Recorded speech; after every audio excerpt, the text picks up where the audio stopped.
Shalom, selamat malam sahabat Kristus yang terkasih. Kembali lagi dengan renungan harian pada malam hari ini. Kita akan merenungkan tentang Nabi Yeremia dengan tema keluh kesah pun akhirnya pecah. Sahabat Kristus, menjadi nabi yang menyatakan rancangan dan hukuman Tuhan kepada umat pastilah tidak mudah. Lebih mudah berdoa syafaat memohon pengampunan Tuhan agar semuanya itu tidak terjadi. Seperti contohnya Abraham yang tawar-menawar untuk Sodom dan Gomora, atau Musa yang rela menggantikan dirinya untuk dibinasakan ketimbang umat yang dipimpinnya. Yeremia bukannya tidak bersyafaat dan memohon ampunan kepada Tuhan. Tetapi apalah daya kalau umat dan segenap bangsa tak bertobat, maka murka Tuhan tetap menyala. Yeremia sampai harus bermusuhan dengan Imam Pasyur bin Immer, rekan sejawatnya. Imam Pasyur pun memukul dan memasungnya. Yeremia juga dituduh sebagai nabi palsu oleh Nabi Hanaya. Kita dapat membacanya dalam kitab Yeremia pasal 28. Dan pendek kata, Yeremia kemudian dimusuhi banyak orang karena tidak menubuatkan damai sejahtera. Kalau boleh, maka Yeremia pasti akan menghindar dan meninggalkan tugas pelayanan ini. Masakan ia harus melawan rekan sejawatnya sendiri? Masakan ia meramalkan hal buruk bagi keluarga dan umatnya sendiri? Sungguh, ini pekerjaan yang tidak populer dan rawan disalahpahami. Sampai kemudian pecahlah keluh kesah Yeremia kepada Tuhan.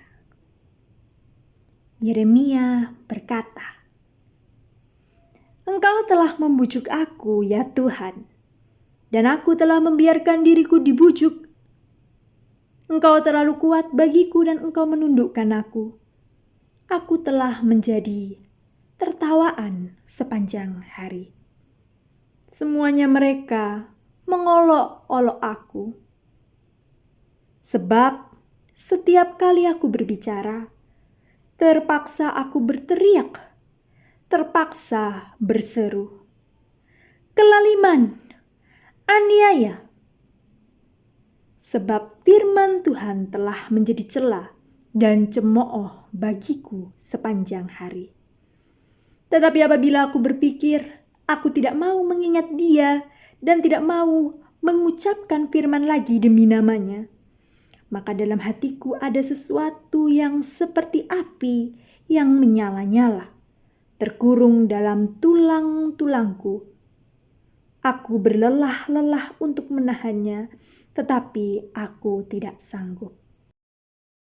Ucapan Yeremia ini tertulis dalam kitab Yeremia pasal 20 ayat yang ke-7 hingga 9. Sahabat Kristus, jika kita melihat apa yang Yeremia alami, pernahkah Anda mengalaminya juga? Mengalami suatu dilema yang membuat kita hampir gila. Pada satu sisi harus menyampaikan kebenaran, menegur, menyampaikan kesalahan dan dosa orang yang selama ini dekat dengan kita, bahkan mungkin orang tersebut menghidupi kita. Sementara kalau hal itu kita sampaikan, akan ada kesalahpahaman, kemarahan, keretakan, dan bahkan kebencian. Relasi yang dahulu baik menjadi rusak, rekan menjadi lawan, sahabat menjadi musuh. Kemudian kita menjadi takut. Lalu bagaimana sikap yang benar.